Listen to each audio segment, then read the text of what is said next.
ازاي الفيديو ده تكلفته 15 مليار دولار.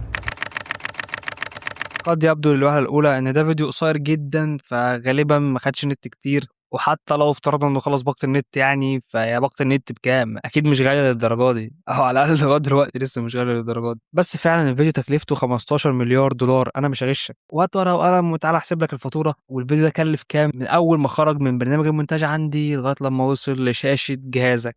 أول ما باعمل upload للفيديو ده على اليوتيوب، فهو بيتخزن في سيرفرات اليوتيوب، ودي بتكون مراكز بيانات عملاقة تكلفتها لوحدها معدية 10 مليار دولار، ودي بتستهلك كهربا عالية جدًا قد مدن بحالها. يعني ممكن البلد اللي أنت عايش فيها، المدينة يعني اللي أنت عايش فيها، تكون ما بتستهلكش حتى ربع الرقم اللي بتستهلكه السيرفرات دي. والفكرة مش بس في كهربة التشغيل، إحنا كمان عايزين تبريد، لأن السيرفرات دي بتحتاج تبريد عملاق فعلًا. فده كله عشان الفيديو يتخزن بس في سيرفرات اليوتيوب. لكن لسه في مرحلة تانية، ومرحلة مش سهلة إطلاقًا، وهي إن الفيديو يوصل لك من السيرفرات دي يشتغل عندك في الجهاز. فعشان الفيديو يرجع لك بيسافر في كابلات إنترنت مدفونة في قاع المحيط، الكابل الواحد منها تكلفته نص مليار دولار. ده طبيعي لأنه كابل عابر للقارات، بيعدي على كل القارات تقريبًا، وبعد كده يدخل في سنترالات، ومن السنترالات يطير في الهوا لأبراج الاتصالات لحد ما يوصل للراوتر بتاعك ويظهر في بكسلات شاشة موبايلك.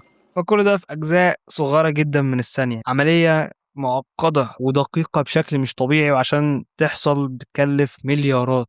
وفي الآخر تلاقي الناس زعلانة إن في إعلانات بتظهر على الفيديوهات، أو إن في قنوات بتخلّي أصلًا فيديوهاتها باشتراك، وبيكسّلوا يعملوا لايك سبسكرايب ويفعلوا زر الجرس. يعني بجد المشاهد ده غريب والله، يعني الناس بتتعب وبتصرف مليارات عشان يستمتعوا، وفي الآخر هو كارف يعني. فبراحتك، أنا مش هاقول لك اعمل سبسكرايب، أنا كده مش مضرور أوي بصراحة يعني، اللي دفع التكلفة دي كلّها الشركات الكبيرة يعني. أنا راجل غلبان لو معايا 15 جنيه مش 15 مليار كنت نزلت قعدت على القهوة وما عملتش الفيديو ده أصلًا.